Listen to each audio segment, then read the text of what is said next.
Hi,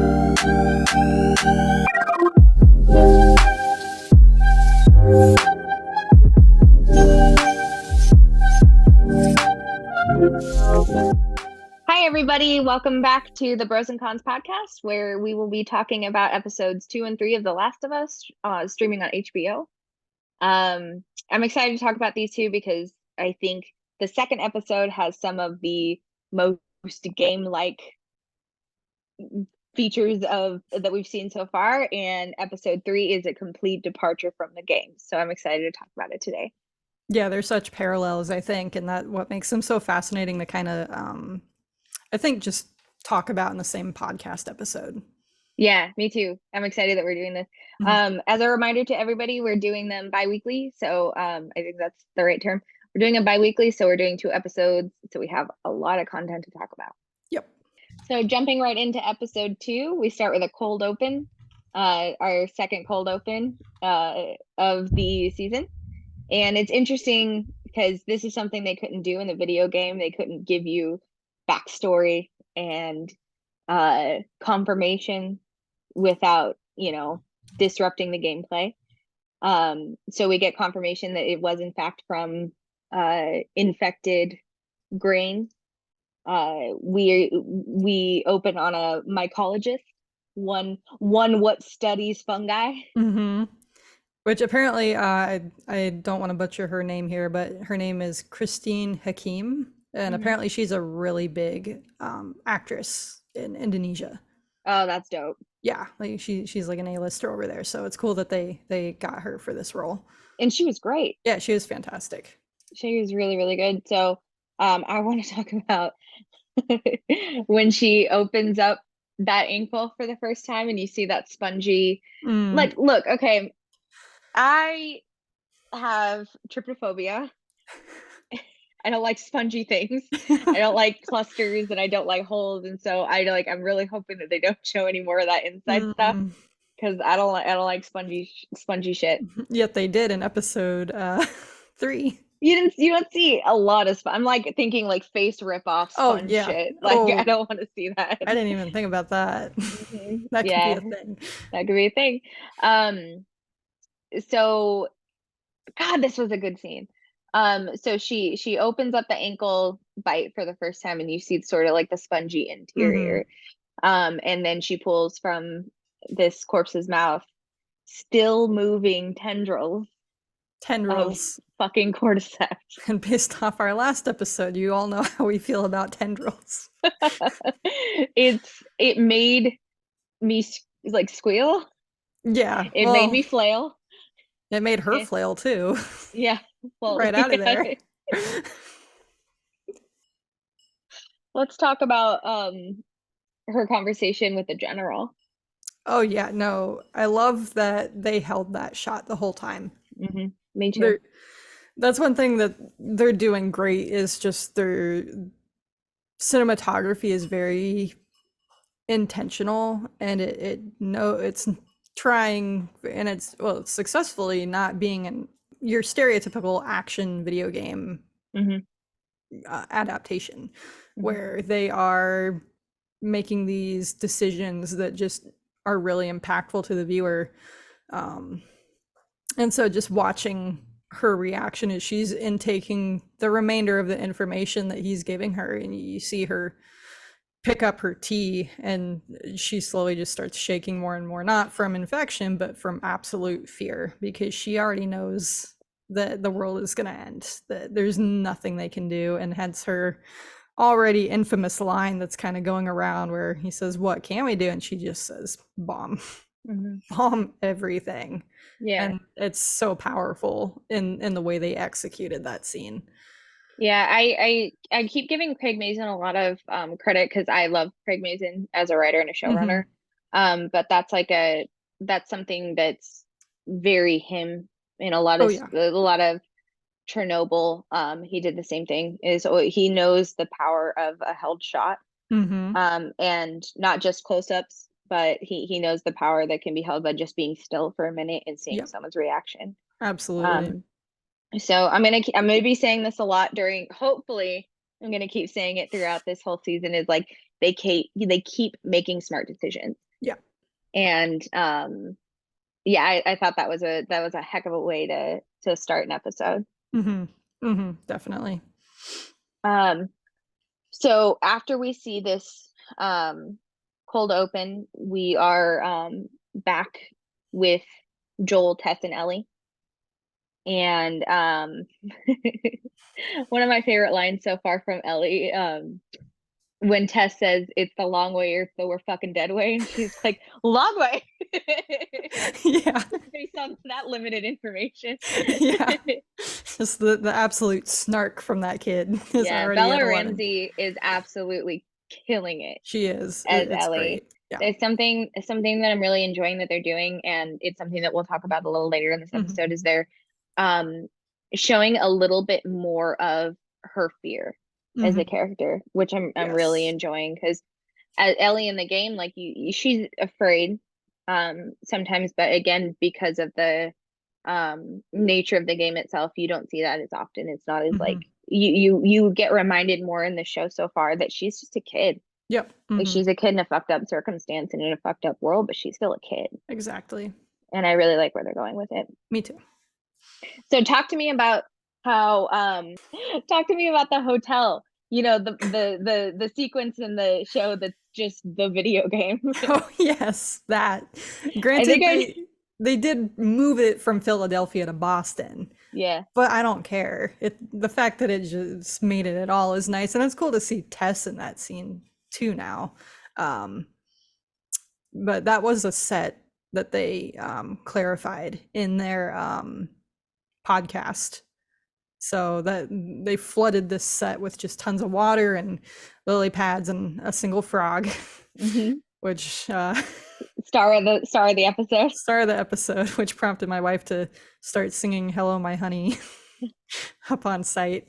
I love that they kept that little interaction where she goes up to the desk and just plays like a kid. You would, just like a kid, you'd expect them to kind of like, especially a kid that has no idea that's ever seen anything like that before. Yeah. I guess I should say first favorite line of Ellie's is when she says, "You're a weird kid," back to Joel. I knew you loved that line. Like super snappy. Yeah. He's just like, "You're a weird kid. You're a weird kid." And then they instantly go back to Last of Us universe where a skeleton falls out. And it's interesting because during that moment too, you see him go to help her up, but then he like jerks his hand away because it's still like I think on some level he's still afraid of her because she's been bit, and then also he doesn't want that attachment to another kid. So it's really and he's got a hairline fracture in his knuckles. That too. So he's got 3 reasons to not want to touch Ellie. Yeah. At that point. Yeah. Yeah. I want to go back for a second to before they get to the hotel. Another classic couple of lines that we see in the next episode too is there anything bad back here? Only you. Yeah. There's something about that that's like real endearing to me. Yeah. Oh yeah. No, we should probably go all the way back to the beginning for a second here. Okay. Where I just love that she's sleeping on the ground like a baby and she wakes up and it's almost like this comical whip pan, and they're just like sitting there like waiting for her to turn or something, and she's just like, what, you know? There was a lot of comedy with that in that scene that I really appreciated. Between that and then they offer her some of their rations and she's just got this full-fledged chicken sandwich and is just eating it like very in their face essentially. Which I just what was the line? Marlene said she got it from smugglers. I guess it wasn't you. Exactly. Good stuff. And like let me again like compliment Bella Ramsey on her, like she is so good in the scene where Tess makes her tell her what's going on. God, she's just good. Yeah, she's good. And that interaction too is just so good. She just straight up comes to her and says, "Hey, I'm going to talk to you like an adult. We are not good people." And that's kind of her way of saying like we have our own agenda, but also she's trying to show that the respect is going both ways. Yeah, I can see that.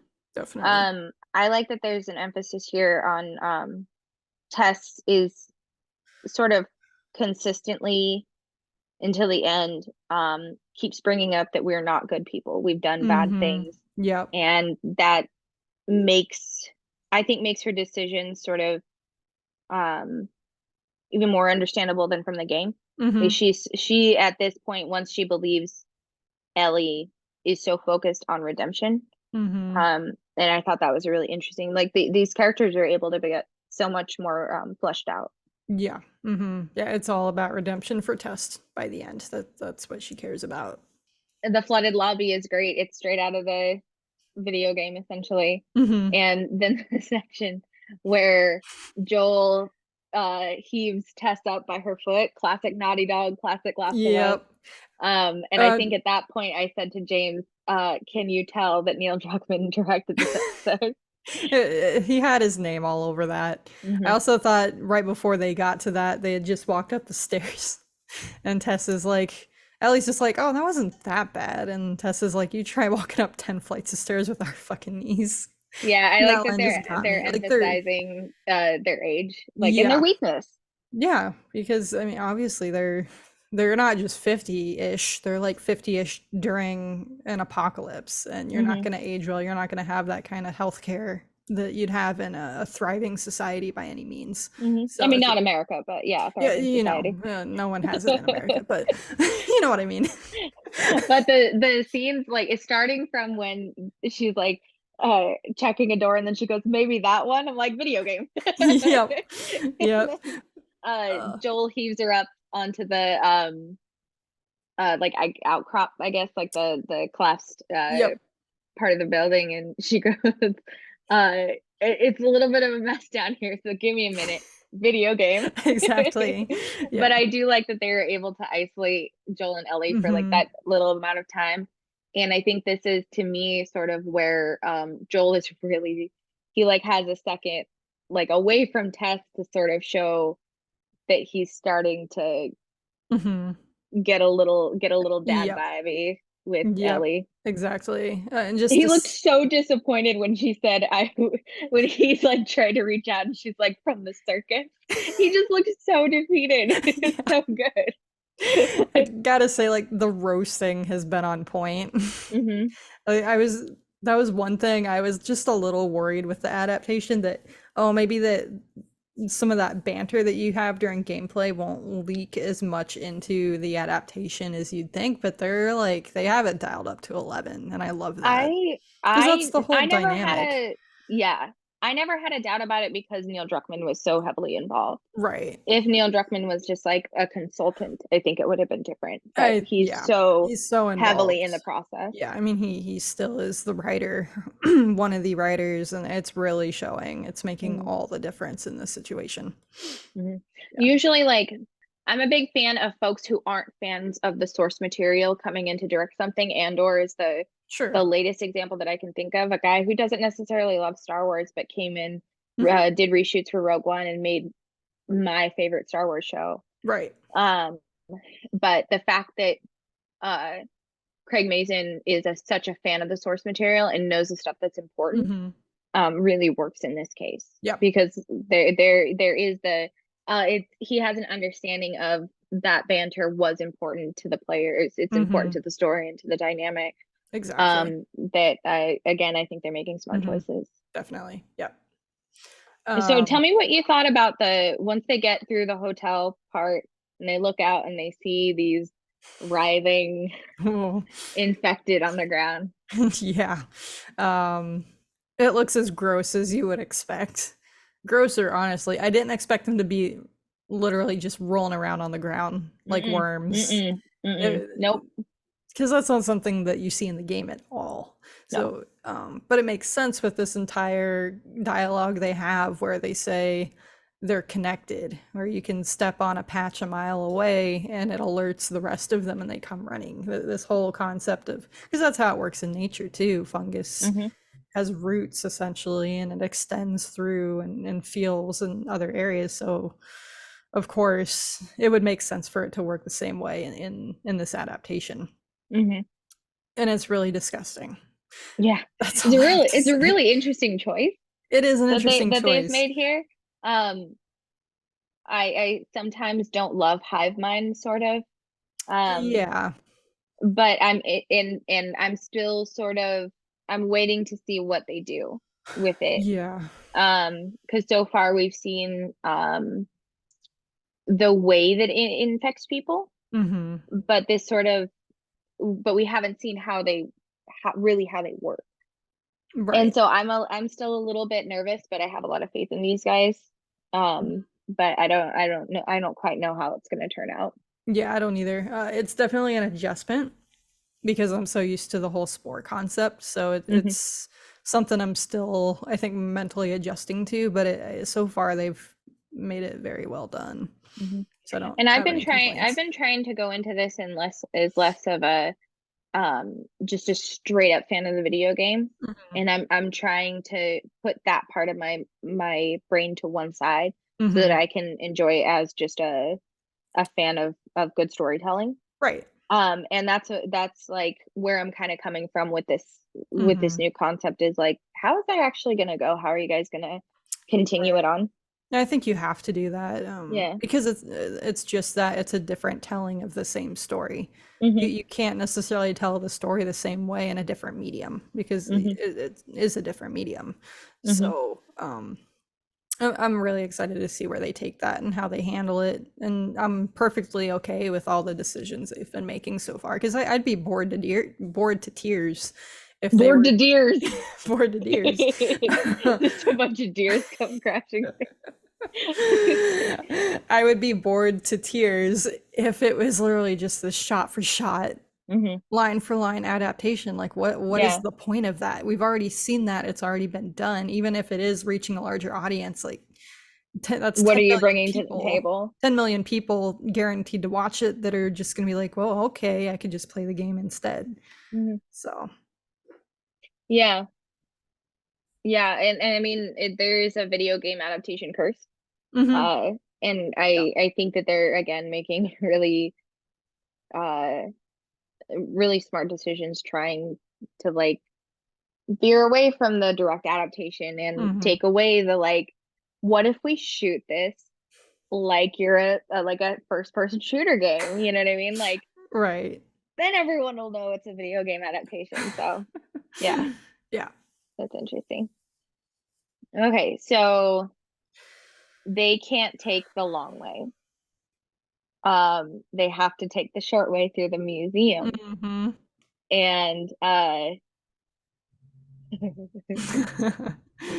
I got really freaked out because like the conversation had just been like, you touch a patch of cordyceps here and they're gonna come running, and then Joel just starts You're right. like pounding the crispy boy. Like I But got really freaked out by it. it's so obviously dead, and I think Yeah. he was very confident in his decision to just bash this living, what some might assume is living fungus, Mhm. in the head, so to speak. Yeah, I mean it looked dry, it looked crispy. I was still uncomfortable with the Exactly. decision. I think everyone was. I mean, Ellie was. She's like, "What are you Yeah. doing?" We just Hmm. had this conversation, and he's like, "Dry as a Yeah. bone." So let's go in, and then that's where you see the first um, Victim. victim infected, or I think he's just dead. He's straight up He's dead, just isn't he? done. Yeah. And you see that this is, I think, a great example. This entire sequence is a great example of the fear they're showing in this version of Hmm. Ellie, because Yes. I think that's also very realistic for a 14-year-old kid. Hmm. Of course, they're gonna be scared shitless. Hmm. So she's like, I've been bit by one of these things and it did not look like that. What did that? Hmm. So she's already got her imagination running wild. And her imagination is probably very accurate because clickers are scary as hell. Yeah. And so you see Joel tell her, like, this is where we get quiet. We don't make any noise from this point forward. This is Yeah. it. And I want to jump in here really quick to say that I think that a lot of like film and television gets just whispering wrong Mhm. because they're whispering like Yeah. this. It's like And acting whispering. this is the best example I've seen probably maybe ever, at least in Mhm. recent memory, I'd agree with of that. like what looks like real whispering. And it Yeah. and it starts racking the tension up the second that Joel says, "We are not quiet, we are silent." Yeah. And it immediately puts you on edge. Mhm. And they keep going up, and that's when another game mechanic kicks in where the whole ceiling caves in and blocks their exit. So now they're basically trapped. There is no way for them to run back out if anything comes. And of course, that was a ton of noise. So here come the clickers. This is it. They have to deal with this. In this entire scene, I just really loved how they handled it. They hired people familiar with the game. The way they put it, they were actual fans of the game, so they were very comfortable with the movements of the clickers. And boy, and first of all, prosthetics. Yeah, making the decision to do prosthetics. I love that. Excellent. And so they all get huddled in by the those glass cases, which allows them to see the clickers. But it actually is kind of genius, because then the clickers, as they're clicking, the glass is blocking where they are. What? Clickers be clicking. Clickers be clicking. So, and I do love this entire sequence again, because you see Ellie basically going into a panic attack in this moment where she just is trying so hard to steady her breathing, and she just kind of closes her eyes to try and get a hold of herself. And it's that's just great acting to me, just to see. So the noise that she made to alert the clicker, I'm so glad it was quiet too. It was just a quiet gasp, and that's what alerted the clicker. And I thought that was great, because it wasn't like some big no. It was just, it showed how sensitive these fuckers are. Right. And if you play in like grounded mode, even just reloading your gun can alert them to you. Which was something that they touched they on paid here. attention to. Yeah. Yep. But yeah, I love that whole moment. So, and then Marcy had to make another comment about how the guns in the case, he was going to, as she put it, use the 1776 on them. And go red, white, and blue on those motherfuckers. It is quite a treat. God bless Boston. It is quite a treat watching the show with my wife. Yeah, I bet. And the most nerve-wracking moments, she has to say stuff like that. Yeah. And so, again, going back to that part, that leads us to the part where Joel's loading the gun, which I found just such a great moment that captures the gameplay. Especially if you're playing on a harder mode, that's something you have to deal with.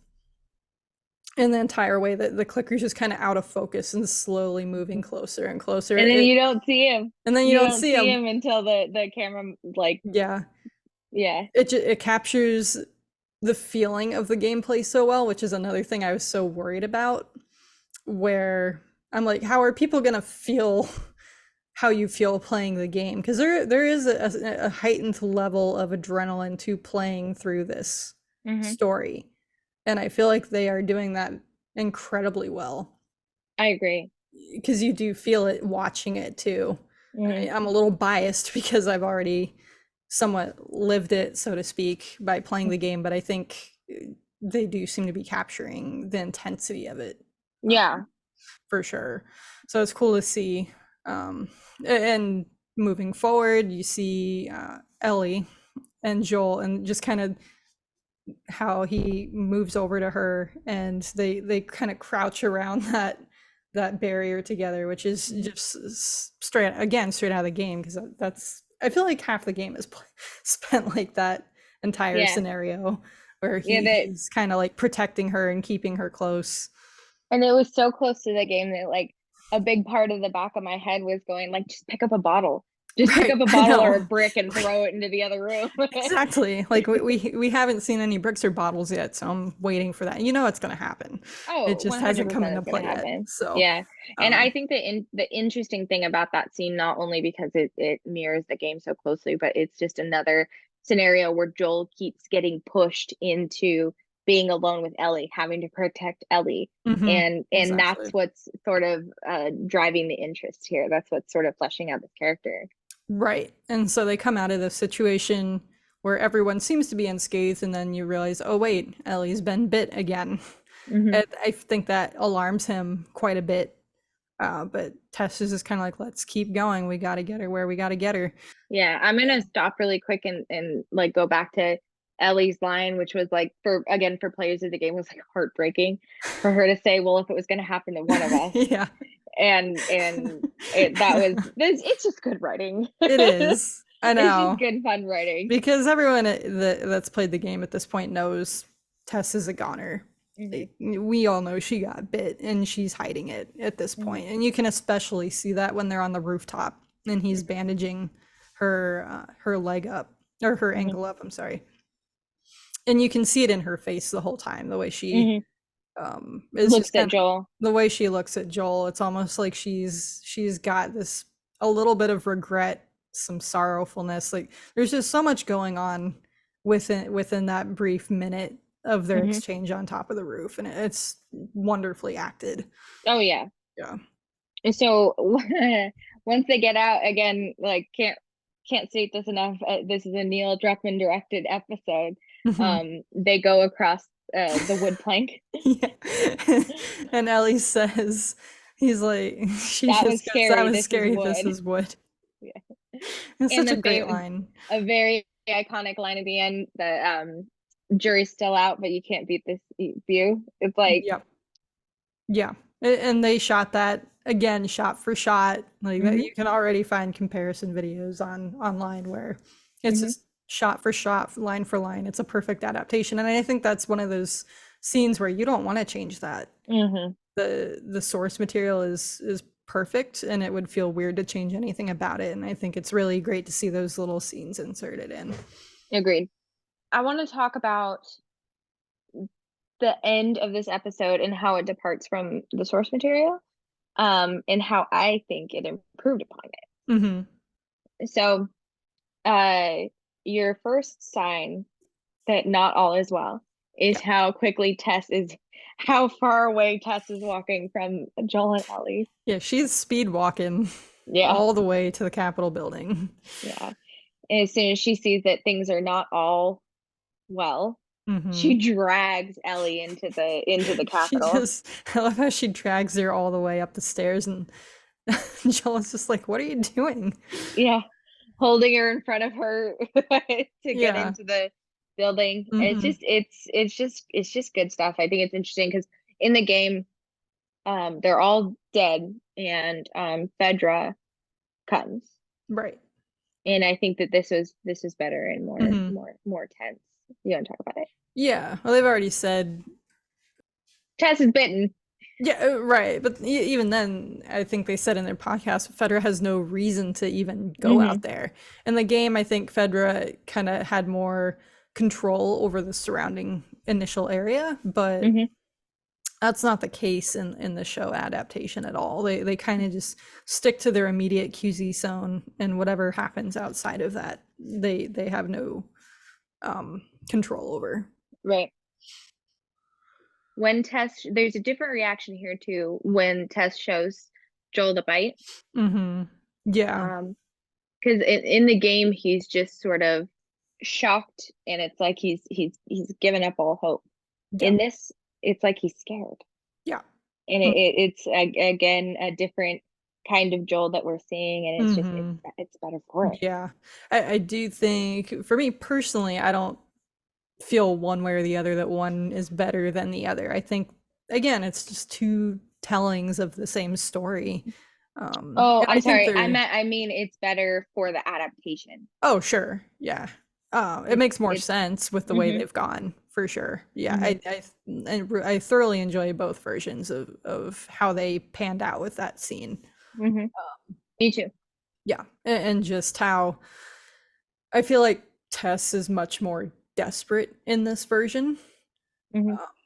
She's already losing motor control of her hand and everything. You know, she twitches when she grabs Ellie's arm, and Joel sees that, and she tries to hide it to no avail. And it's essentially like there's this timer that you feel in this version that you didn't really feel in the game. Like you could think, oh, she has a couple hours left or a day left even. Yeah. In the game, there's really no urgency there. But in the show, you think she's probably got like less than an hour, or like even like minutes left before she turns. So there is that absolute urgency, especially that they established with that sign in the first episode there where, Mhm. especially where she got it, and she's got maybe 2-3 hours. That's it. And Yeah. it probably took the bulk of those 2 to 3 hours for them to get there.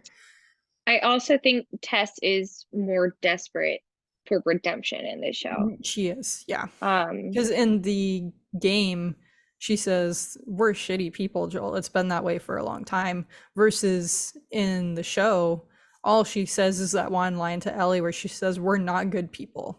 And I mhm, feel like there's a difference there. There's mhm, a difference between saying we're shitty people and we're just not good people. mhm. I think there's a little more Gravity. gravity there, and a little there can that can move a little bit more in either direction, and it's a little more because that phrase "shitty people" just means like, well, what did you do?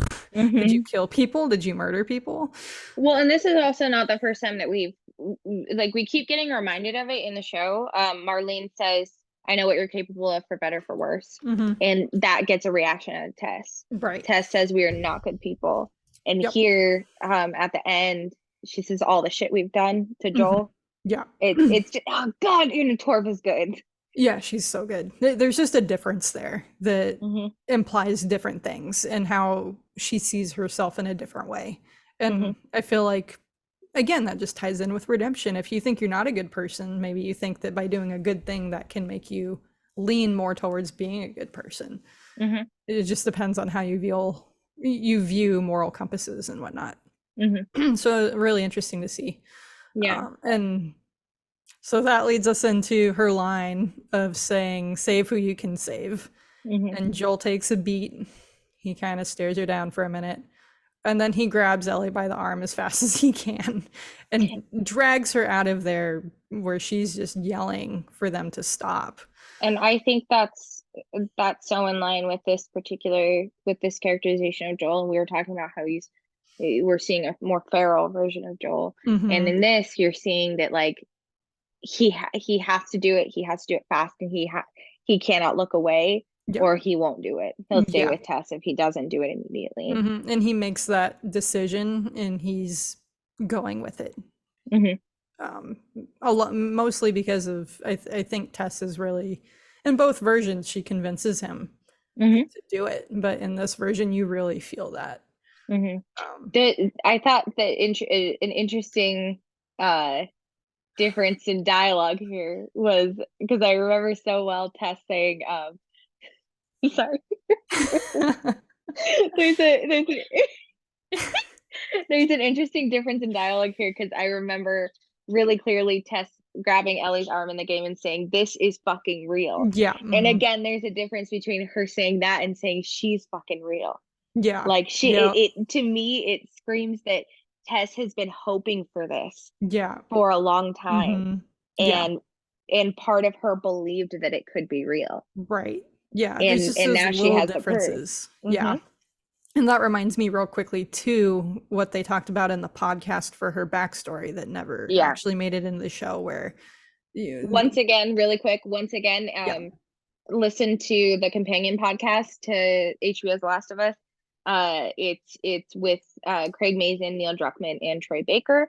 It's really good. it is very good. But as a little excerpt from that, the backstory they gave her that ended up not making it into the show because they focused on Indonesia instead, which I think was the right choice.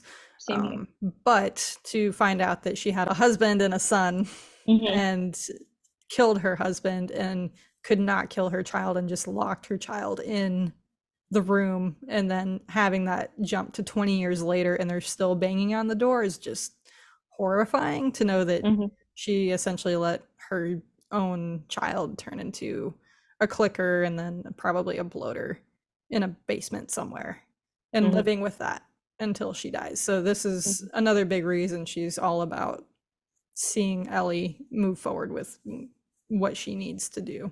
So at the very end, Tess makes the decision to uh explode herself, and Mm-hmm. before we get to that, Joel shoots an infected who is landed on a patch of cordyceps, Mm-hmm. Yeah. and that wakes up the writhing mass that we saw earlier in the episode. And at first I didn't. It took me a second watch to really understand what was going on there. Hmm. I understood the mechanics of it because they had said it earlier in the episode, but I was like, is that what happens with every infected, or did he just land on a patch? He just landed on a patch, Right, yeah. and that was that. That was an interesting way to show the mechanics of it, Yeah. and it also puts our heroes on a real quick clock there. Yep, literally 60 seconds, Mm-hmm. which actually Joel says about 60 seconds, and then it's actually 60 seconds from when he says that Mm-hmm. that they come back, like just plowing through that door. Yeah. And I think the thing to really talk about here is the very controversial kiss of death, as people are calling it, Mm-hmm. in that scene. Talk to me about why it's controversial. Oh, I feel at least online it's already divided people. I Mm-hmm. think even people that are loving the show still feel very uncomfortable about that. And I think because it makes them uncomfortable. I think it's Yeah. supposed to make you uncomfortable. It's supposed to be violating and invasive and assaulting, Yeah. basically. Yeah. That's what it is. That's the purpose of it. And already the concept of fungus invading you is already creepy enough, but there is something worse than being ripped apart by a pack of clickers, and it is Mm-hmm. being French kissed by a stalker with its Yeah. fungus in its mouth, or tendrils. I didn't think the Yeah. tendrils could get any worse. I I was know. wrong. I know. I was proven wrong within one episode. So to see, and it makes sense. Like, of course they work like that. It's a Mm-hmm. faster way to spread infection. Yeah. And I think the way that Craig Mazin and Neil Druckmann in their podcast explained the poetry of that scene was really well done. I think Yeah. they did a great job defending why they went the route that they did, and I think it makes sense. Mm-hmm. Nonetheless, it is very disturbing to see on Oh screen. yeah. The way they shot it purposefully, like in beautiful light, backlit, it's entirely horrifying. Mm-hmm. And you kind of see her struggling to flick that lighter, and it's like that last bit of her humanity is just finally lighting it before it falls on the ground Mm-hmm. and just sets the entire place ablaze. Mm-hmm. So it just really well done. A huge departure from the games. I myself had to really think about that one, about how I felt, because the scene is so similar yet so different. The Yeah. little nuances of how they alter it just really change the dynamic of how the whole scene plays out. And obviously the tendril kiss isn't in there at all, but it's just very fascinating to see the two. Yeah. I think that I have the feeling that this is going to play in sections. Like the first section of the season is going to focus on the infected, Mm-hmm. and the horrors of the infected and the dangers of the infected. And I think moving forward, much like the game, Mm-hmm. it's going to transition into the horror of people Yeah, and the danger of people. which is to me what The Last of Us is all about, hence Mm-hmm. the title of the game and the show. Mm-hmm. Yeah, sometimes I honestly forget it's like a zombie style show, Yeah. because I'm so focused on the characters and how people change throughout the course of this game and the Yeah. show. So Yeah, just good writing all around. yeah. The very end shot is it's a good character moment for both Hmm. Joel and Ellie, that Joel just leaves her there Yeah. and Ellie's just standing there not really knowing what to do. Yeah. So what can you do after that? Mhm. And I love that they actually played a song from the second game Mhm. for that scene. That's the only time so far that they've chosen a piece from part 2 Mhm. and used it for just the original. So it's cool to see them. It's a beautiful piece. The title of the song is "Allowed to Be Happy," Mm. which I think is very intentional. Yeah, I On think their part. they're being really intentional with their Mhm. music, because I think music was such a huge part of the games. Yeah. And I've always loved that particular song as well, since it came out. It is Mhm. one of the ones I listened to quite a few times on on repeat after playing the second game.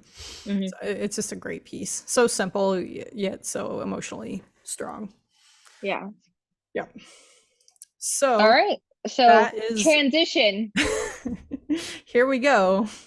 So a week went by between watching these two episodes, but they pick up almost immediately. I assume that it says they're 10 miles outside Oh, Boston. yeah. Immediately. Yeah, so it's the maybe like a few hours have gone by. Well, not a few hours, but like a day perhaps has gone by. And they're in the woods that look nothing like Boston. It looks like Canada because Yeah. it is Canada. So in the third episode, we pick up on Joel and Ellie in the woods by a beautiful stream. It is beautiful. It's beautiful to see Mhm. green. It's And Canada. Canada. Have you sorry, off topic. Anyway, Joel is what I can assume is building like a little he's stacking rocks for Tess. Yeah. And that's just a moment of humanity that he's trying so hard this whole time to push away. Mm-hmm. Yeah. And so I thought that was a really good small moment.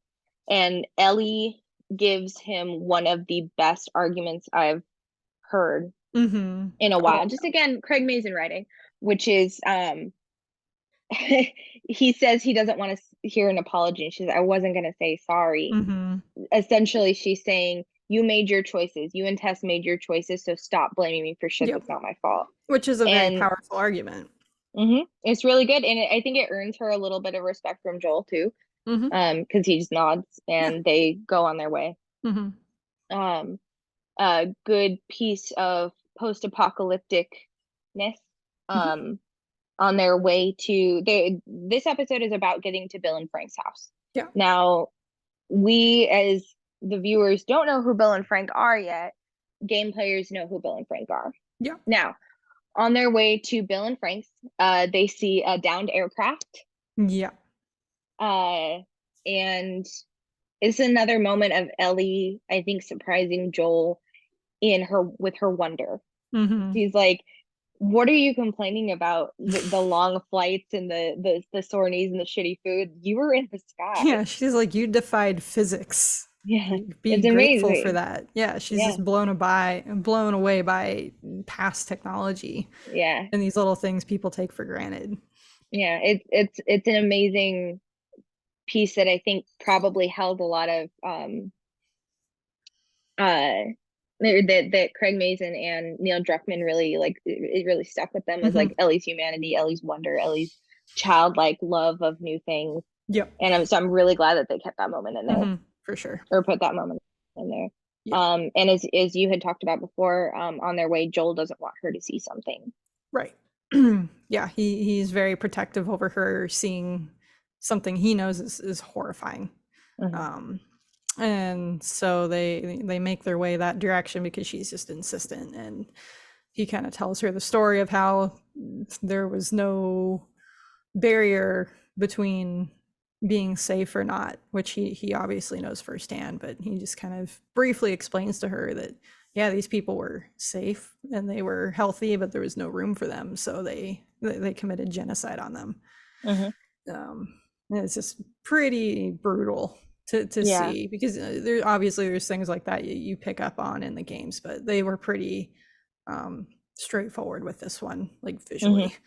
Oh yeah, and it's an interesting transition going from that to Bill's first day. Yeah. Oh, we gotta go back first though. We skipped over the gas station, which I think is a very important scene. That's right. I forgot about that. I thought that happened like after Bill's first day. That happened before. Okay. Yeah. Okay. So, another good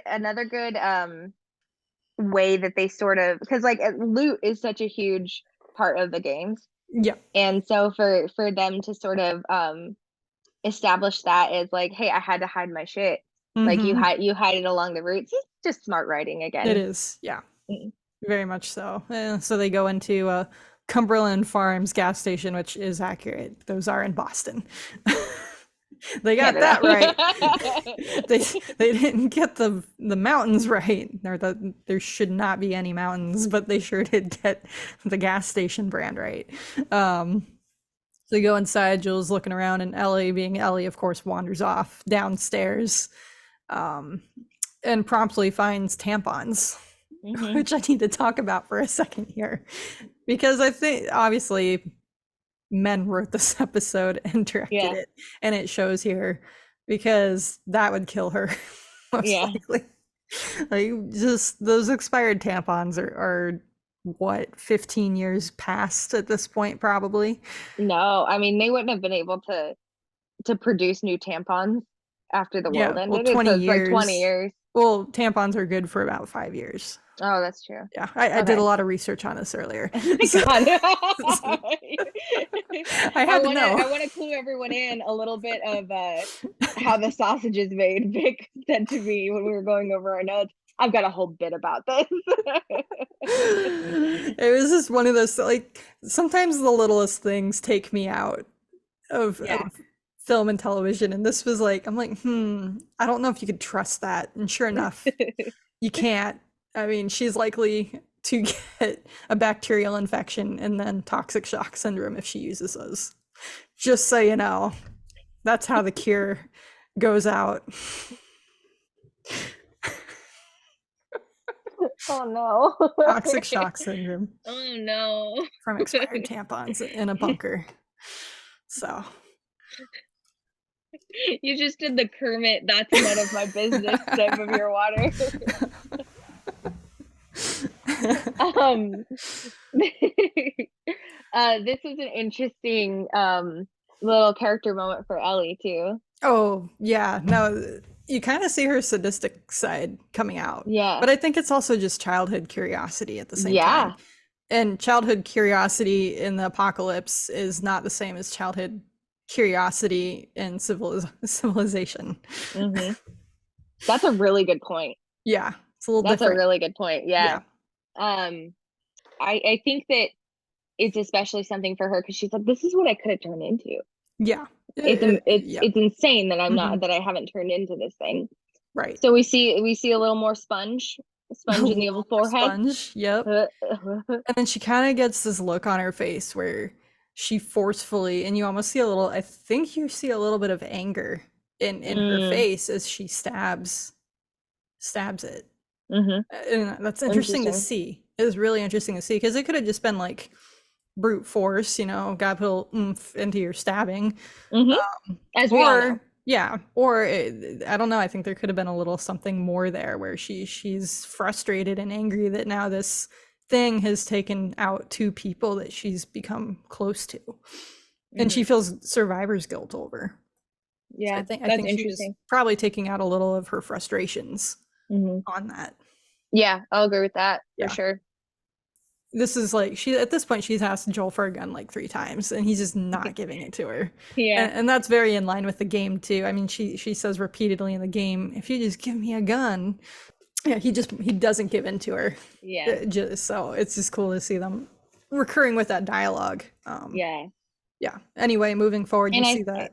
I think that's even more. I mean, it's just, they're so consistent with these characters. Like, Joel is still a dad. Like, he's not gonna let a kid handle a gun. No. And I don't think he trusts her 100% yet. And I mean, Ellie's just like really fucking excited for everything. Yeah.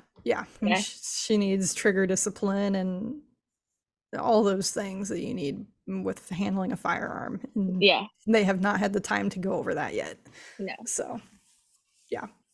But moving forward, going back to where they're standing over the genocide area, and it just kind of zooms in on that little rainbow cloth, and then it just transitions to it's a baby. It's the blanket that a baby is wrapped in, and that's just like, oh geez. I'm like, oh god. Yeah, already dark, just real dark. And that's where you're introduced to Bill. These are the people of his town being rounded up. And let me pause here really quick to give a huge congratulations to Nick Offerman and Burry Bartlett, who play Bill and Frank in some of the just the best. Yeah, it's incredible. Roles that I've seen them seen them in. This is a Okay, new high for Nick Offerman, especially. I mean, this is some of his best work, I would say. 100%. Yeah. And we will talk about, and I Yeah. really want to Oh, talk we'll get about into that it. Yeah. once we talk about sort of. So yeah, I love the way we're introduced to Bill, where he's in his little bunker.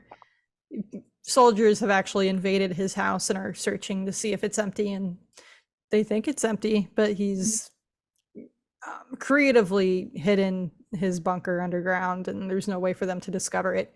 It Mhm. was super smart on his part. I mean, there's a Yeah, reason this guy makes it 20 years is because he's just a survivalist through and through, yeah. and you see that. Sorry. This is the Bill that I expected. Yeah. Like, especially once they said that they cast Nick Offerman, Hmm. and I knew the character Bill. This is what I expected from him. Yeah, It's it just is his first exactly. day. Yeah. Yep. I just love seeing him, load up his pickup and drive over to Home Depot. And And he looks so excited the entire time he's that's the stocking thing is, supplies. this is a guy that's been waiting for this. This is a Yeah. guy whose worst fears, but also kind of like he wanted it to happen. Like Yeah. everything he said was going to happen happened, Yeah. and he's being justified, and he's loving every second of it. Yeah. So, he goes to Home Depot, gets everything he needs, loads up on gas. He goes and he gets wine from the Hmm. local market. I mean, he's ready to go for the rest of his life. And Hmm. he sits down and he makes himself a dinner. Yeah. He watches all of his traps go off. Yeah. With glee. With glee. Like, it's just so perfect for his character. Like, Hmm. of course, this is what Bill does. It's wonderful. Yeah. Yeah. 4 years later, he's going about his day and he gets something triggered in one of his hole traps, and he goes out and you just hear the disembodied voice say, "I'm a real person, not infected." And you just see this entire scene unfold of this guy that has not talked to another person in 4 years, and this other guy who's been through hell and back because his QZ fell apart. Hmm. And you can see how much Bill just wants to open up to him, but he's restrained and he's a little scared, rightfully so. I mean, we can't necessarily trust this guy, Frank, that just shows up. Hmm. But you see this guy, like, you want to trust him because he's so friendly. He's so nice He's so, like, he's from the been get-go. through hell and back, and he's still nice, and he's Do still in a you good mood. do you remember which QZ he said he came from? Baltimore. Yeah. That's right. And he just says it's gone. Yeah. As most of them are. He started with 10 in a group, and now he's only one. Right, which is, I mean, he's really been through it for who knows how long.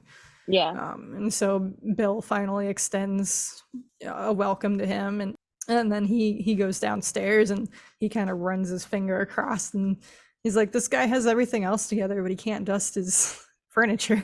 Yeah. He's just like a little, I don't know, it's just a nice little touch because you see him taking everything in. Yeah. And then he gets served this like Michelin star level dinner or lunch, and he's Yeah, the just lunch. yeah, he's just completely taken aback by it. He thought he was probably going to get a can of beans and sent on his way, but this guy literally cooked him this wonderful meal. Yeah. And paired it with the right wine. Yeah. And that's where I think you really start seeing he's like kind of like eyeballing him, like, Yeah. he's really starting to wonder about this guy, and just like, I don't know. It's funny to see how he's reading him, and he feels like there's something there, some kind of connection that's a little more.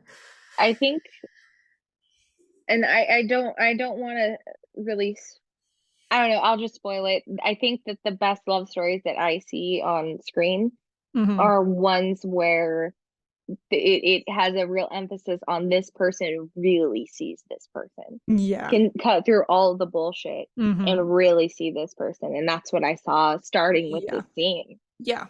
I mean, you have this very conservative, closeted gay man that has never really been with anyone in his life, never had the chance to even probably explore those feelings. And then this person just lands in his lap, essentially. Yeah. And no one cares anymore. The world's gone. Yeah. He's got no one to judge him, Yeah. nothing to worry about. He can actually be himself and be who he wants to be and do what makes him happy. And this guy that just fell into his hole, like, it wants him to do that. Yeah. It's not even just like I see you. I want you to be you. Right. And you can tell it's not just, oh, here's another man. That's my sexuality. It's he's genuinely Intrigued. intrigued by Bill as a Yeah. person and sees what they could be. And that leads us into the piano scene where it just seals everything. Yeah. Bill is like pulling his hair out, listening to And him. you think that this handsome, sweet guy that seems like he has it a little bit more together up here is going to be the one that's really good at piano and singing, and it's not. It flips it, and Yeah. it just. I love the line. No, thank you. No, thank you. No, thank you. I can't. Not Right. It's so funny because it's not like, no, you can't play. No, please stop. It's just, no, thank you. No, thank you. But anyway, it's just really funny to see how he's like, he basically rips the notes out of his hand and sets it down and says, I'm doing this. Proceeds to just play this beautiful rendition of the song. Well, I don't think it was, I'm doing this. Frank's like, you do this. Yeah, that's right. Yeah, and it's part of the character. Yeah, he insists on him taking a seat and playing his version. And you see him, that someone like Bill, that's how they open up to someone else. Exactly. That he wouldn't do that for anyone else. But he feels like he can do it for this guy. Yeah. And he just plays it so beautifully that it's hitting him a certain way. And you got Frank standing there, listen, almost in tears from his version, and he lets out the line, "Who's the girl?" But he already knows. He already knows. He just wants Bill to be comfortable enough to confirm, I think. Well, and Frank, I think Frank too is so smart about like where he's already so smart about like, where do I push this guy? I want him to, I want him to come to me. I don't want to. He wants it to be on Bill's terms. And that to me is like, Frank is just people smart. Yeah. That's probably why he was able to survive for so long, is he's just people smart. Definitely. Yeah. And so you see them finally take that plunge and start that relationship. And what incredible acting. I want to go back again to Nick Offerman. His shoulders are up to his ears. I thought that was such an interesting physical acting portrayal, where he's like this scared, stiff kid. Yes. He's just like, exactly. Like he doesn't know what to do. Yeah. Yeah. And it's just completely rigid. But he wants to explore this so much. Yeah. Yeah. So what I love about the next scene, where Bill comes into the bedroom and Frank's just already in bed. Like, we're doing this. He's like and he's just so respectful towards Bill, and is like, we'll do this slow, we'll take it at your speed. And he's like, I'm not a whore, but I'm sticking around for a few days. And then it just cuts to 3 years later. And they're just in the middle of an argument, and I love that transition. So good. Yeah. It's like, oh, he didn't stay 3 more days. He's stuck around. Yeah. And you just see how he's like, I want to show my love to the neighborhood by taking care of it. He's like, we're not, even though there's no one to water the flowers for or make our yard look nice for, he's like, I want it for us, to make us have a home and to dress up and just like make the areas of the town that we go to frequently look nicer. Yeah. And he just wants to give it that human touch, and Bill can't really argue with that. He gives in, but I think Frank makes his point, and he's like, oh, of course, you do what you have to do. And that's kind of their dynamic for the rest of the episode, I think. It's good to see a relationship that's like realistically give and take. Yeah. they complement each other so well because Frank is so naturally charismatic and cares Mm-hmm. about the way something looks because that's how, you know, you show that you love it. Right. And You take uh care of it. and Bill is so practical and like I put up the fences, they're electrified. I did my job. Like that's all we Right. need. Right. And it was I really like how realistic this relationship is. Mm-hmm. They Yeah. they wrote it really well. Right. And I think that's how Frank gets through to Bill is I think Bill does those things to take care of Frank. Hmm. In return, Frank is like, I have things I need to take care of too. Yeah. And Bill understands that Yeah. and respects that. And And I think it's his way too of taking care of Bill. yeah, oh yeah, 100%. Because mentally, even if you don't think about it, those things do make a difference. Hmm. Keep having a clean house and a clean yard and a clean area to live in just clears up your mind in a Hmm. way. You know, things like that are important. Yeah. And I just love how again jumps to the next transition of he's like, I invited a nice I invited a nice Well, and he said that in like at the end of yeah, the argument. It was yeah. the end of the argument, and so Frank pushed it one step further. It's like Yeah. I met a nice lady on the radio. Right. And he's like, you what? And then it just instantly, I love the editing in this episode, or it Yeah, just me too. cuts to they're having a garden party Yeah. basically on their front lawn with Joel and Tess. And it's like, I love that so much because we knew that Tess and Joel had a relationship with Bill in the Hmm. game, but like, this is what I want to see. This Yeah. is kind of what I imagined that could have been like in some regard, but it's better because Frank is there. Yeah. And in the games, it doesn't seem like Joel ever met Frank in any Yeah. way. So it's cool to see that Frank is the one who started this relationship between the Hmm. four of them. Yeah. And I love the different dynamics there too of like two wolves staring each other down across the yeah, table and two like I don't know what like because they can both like Tess is a dangerous person too, but like sure. the way that they're handling each other, they're like almost ignoring the two guys who just like will not get along. Right.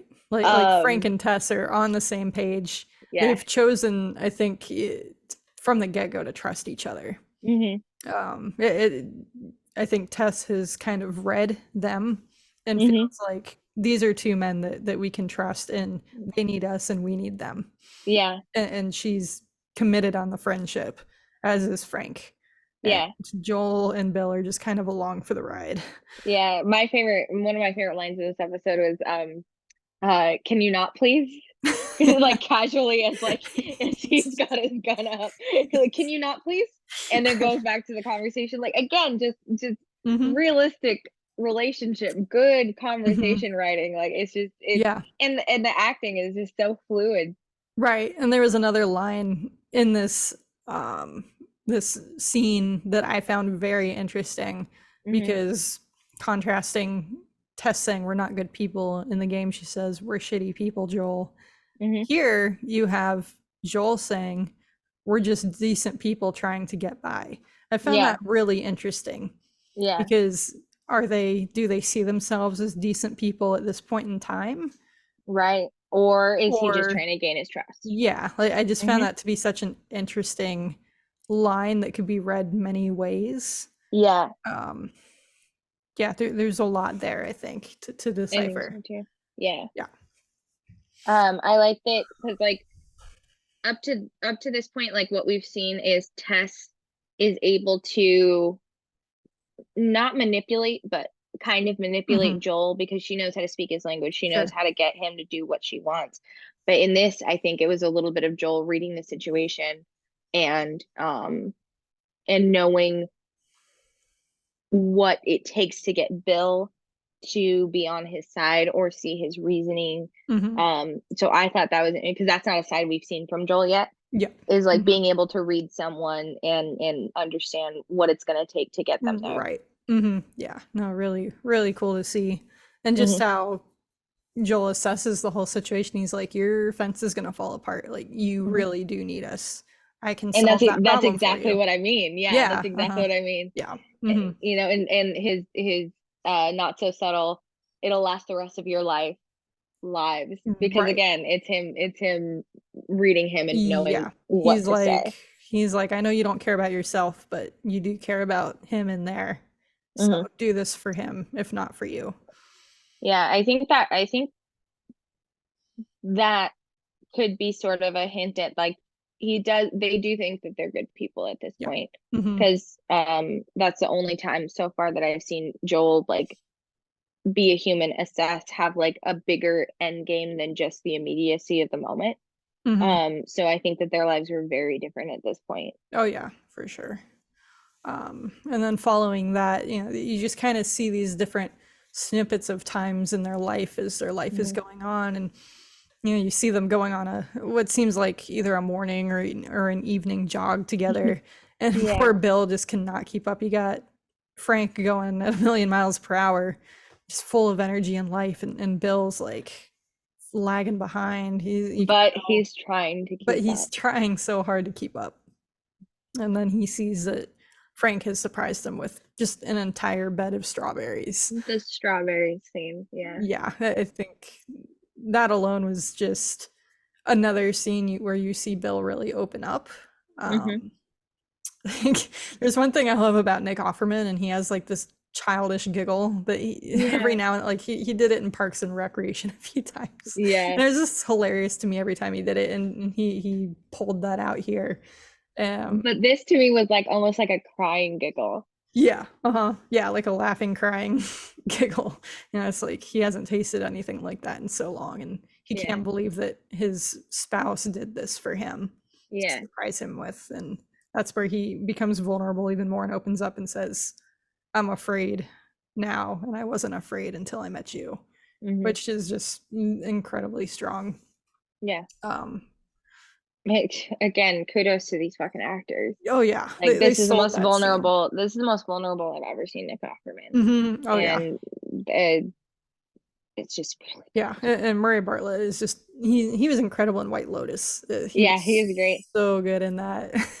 But again, he's like both of them are comedic style actors most of the time, and they've put them in these dramatic roles. And I think it's kind of like the same thing as saying like Steve Carell, who came from The Office and comedy's like 40-Year-Old Virgin, and then he starts doing these really serious roles, Hmm. and it shows so much range.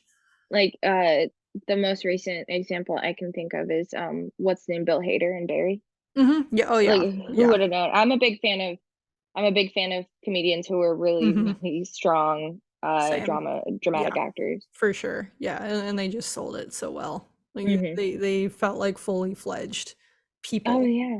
That's the thing that I'm admiring thus far about one of the things that I'm admiring thus far about this show is everyone feels so well rounded. Everyone Hmm feels like a real person.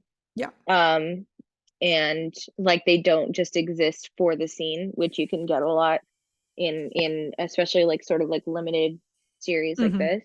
Right. And it's just really it's really well done. hmm There's nothing wrong with fully fleshing out supporting characters in a show, No, not at all. and that Not you at know all. that aren't your main characters. Like it just makes everything a little bit more rich. hmm Yeah, Um, absolutely. I mean, Frank, you didn't even see him mhm. in aside from being dead hanging Yeah. in the game, and it's just I never could have imagined it going this route. Hmm. But it's just so much better.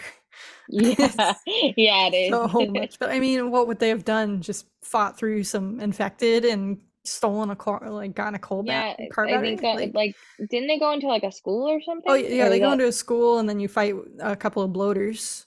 hmm. It would have been And very there's action packed, but it's like it's almost unrealistic to fit that much production into. I don't know. It's and just that's going into like Walking Dead territory for like yeah, it would have felt for a like TV a show Walking Dead adaptation. episode. It Yeah. just I don't know.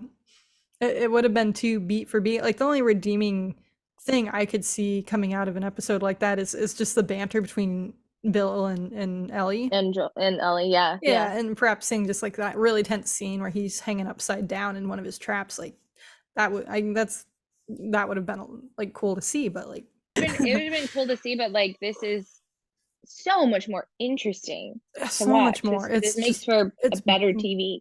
it's better storytelling. Like 100%. I've always felt that The Last of Us, the game, was a perfect story. Hmm. I always thought you can't really change anything because it's just, you don't mess with it. It's great as it is. Hmm. This is proving me wrong. Yeah. Like it is so much better when explored in this way. Like it's Yeah. powerful stuff, and it's Wow. probably some of the best TV in the last decade. Like this episode Hmm. alone, I think you could argue is one of the best TV episodes that's been written in years. It's got Hmm. to be top 5 in the last Yeah. decade, I would say. Like that's Yeah. just my opinion, but it really feels strong. It's it's strong. Yeah. I just like can't say enough good things about those two actors in particular, and Mhm, just the a little bit of like backstory too that I heard in the companion podcast that mhm. everyone should check out, is that they, as two straight middle-aged men, wanted to talk to Yep. straight, or I'm sorry, middle-aged gay men to Mhm, talk about their experience, like mhm. uh and I really appreciated that, Yeah. that care that they took, um and it's just refreshing to see a fully fleshed out and interesting relationship on screen, Mhm. particularly with two middle-aged, like older Gay guys. men, gay men, Yeah, especially. Like exactly. that it's beating these tropes Hmm. that are so often portrayed in media. I think there's so many specific types of people in the LGBT community that are never shown on screen and in media. Hmm. And so the public unintentionally has a perception of minorities of all Hmm. kinds in many ways Hmm. because they're not exposed to them. Not Hmm. everyone knows every kind of person, their story, what they've been through. So Hmm. that's why stories like this are so important to be shown on the screen, because you see somewhere out there, there is probably a conservative, gun-toting, Second Yeah. Amendment person that is closeted and gay, and they'll see this. Yeah. And they'll probably feel they, who knows, they might feel conflicted, they might feel heard, but Hmm. it will help them in some way come to terms Hmm. with who they are. Yeah. It's uh it's subverting one of the biggest tropes too, I think, at the end. And Mhm. I want to get to the end here. It, like you said, it's subverting a lot of tropes, but especially the end, because a lot of times we see, if there is a, it's just the truth. If there is a minority character Mhm. in the show, if there is particularly uh two gay characters in the show, one of them is going to die Yeah, horrifically it's such a and too stereotype. soon. Yeah, it's a common trope of them, LGBT characters having a tragic ending. I was talking about someone about this earlier today, and I'm like, I see this as a happy ending. To Yeah. me, this is not a sad ending at all. They died of old age on their Hmm. terms in a Hmm. really fucked up apocalypse where most Yeah. people are dying young, brutal, horrible deaths. Like Hmm. this absolutely is a happy ending on Yeah. that they got. Um, And they it's an ending that Bill never thought he'd get. no, And the no, not line, at all. "I'm satisfied," Right. was huge. Yeah. And I just love how they handled their final moments in that final day, the last day. It Hmm. goes into another montage, the second montage in the episode. But Hmm. both montages can be great, they can be horrible. This show Yeah. did some of the most beautiful montage. This was one of the most beautiful montages I think I've seen. Hmm. Um, Set to Max Richter's On the Nature of Daylight, which I've heard quite a few times used in other films and shows and things like that. And Hmm. it's such a beautiful piece. And the fact that they used it for this scene, like the emotion just Yeah. skyrocketed for me. It was so hard for me to watch this final scene. I'll Yeah. repeat that. It was so hard for me to watch this sequence because it was so emotionally powerful Hmm. in the best way possible. Yeah. Um, and just how they go about their day in the simplest of ways, and they do a little marriage ceremony for Hmm. themselves In front of the and piano. in front of the piano. Oh, it's so good. Um, and he makes them the same meal that they ate the first time they met. Mm-hmm. And then you can tell, he puts all the pills in Frank's drink, and you can tell the way he gulps it back himself, like that he had already Yeah. put matters into his own hands. And Frank sees this, and he's like, I can't even be mad, because it was such a frank line for him to say, I do not support this. Yeah. But overview, it's kind of romantic. Yeah. Like, that's Frank. And Bill just says, I'm old. Like, you're my life. I'm old. I'm satisfied. Yeah. You were my purpose. Right. That's not what you think of when you think of tragedy. Like No. you said, they did it on their own terms. They lived their lives. They were satisfied. This wasn't some tragic suicide. Like, as he said himself, I'm pretty sure he said, what did he say? This isn't the tragic suicide at the end of the play. Like, just hitting a nail on the head right there. But it works. Like, it was a little strong, but it's like letting the audience know this isn't a sad ending. This is what they want. It worked in coming from Bill's mouth, because Bill is like all like a locomotive, Yeah, exactly. He's so straightforward with what he's saying. Yep. Yeah, just the emotion of that Bill had the whole day was perfect. Like, when they're sitting on the couch and Frank is telling him how he wants the day to go. I mean, the grief that Nick Offerman showed, it was so strong and so well done. Like, you felt that watching it. Yeah. Like, powerful. Absolutely powerful.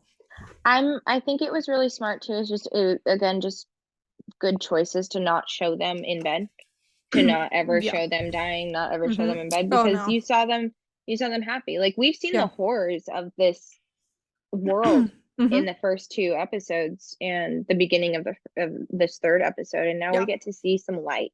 Yeah. And that's them. Yeah. There's no point to go that gruesome at all. Yeah. No.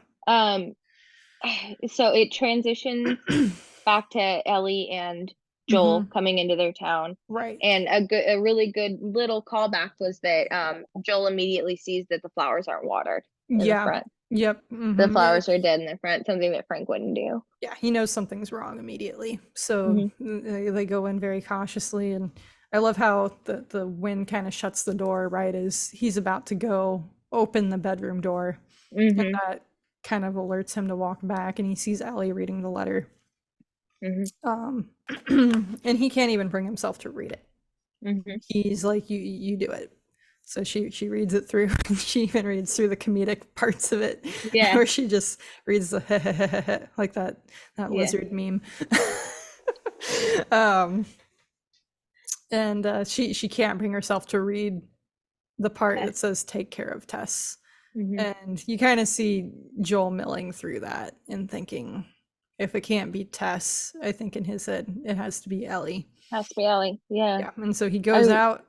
For him, that's enough. He goes out and he sees that the truck is pretty much ready to go. He makes that battery. He sees all the supplies they have, and he's like, okay, I guess we're doing this. And he opens up and basically tells Ellie the rules, which is dialogue straight from the game. And her response is, what you say goes, which is also dialogue straight from the game. And he tells her, we'll get you to my brother. He is a former Firefly. And we'll go from there. And that's that. And I love that they kind of go back to the game again, where they get new clothes and they're actually in their clothes from the game. Like, and that was kind of where that was a sweet little touch. Yeah, it was a nice touch, and it's like where I finally like fully saw them as Joel and Ellie. Not that I didn't before, but it's like to see them actually in those outfits that they were in. During the game, it was like fully, it's like that final transformation of me seeing these characters as those people. I want to go back really quick to the letter, and I think this is like a little instance of how much Frank impacted Bill, and that like Bill is showing Joel that he sees him. Like I need the way that Frank saw him. He needed to let Joel know that he saw Joel. and that will press him on. That'll press him forward. Exactly. You might be sad that I'm dead, but I see you. I know what you're about.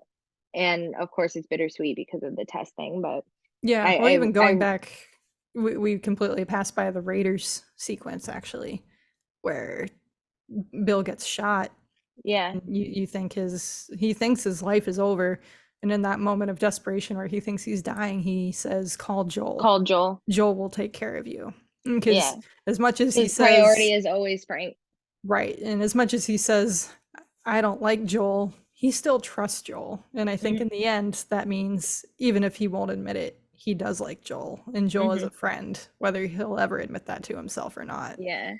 Well, he even says in the letter, I don't like you. Exactly. But we're the same. Yeah. And one big thing now is that Ellie has a gun. She found Frank's gun. That too, yeah. So shoved it in her backpack. That will come into play in the next episode, where I think Joel will likely get into trouble, and just like in the game, and she saves him. Yeah, that's gonna play out just that same way.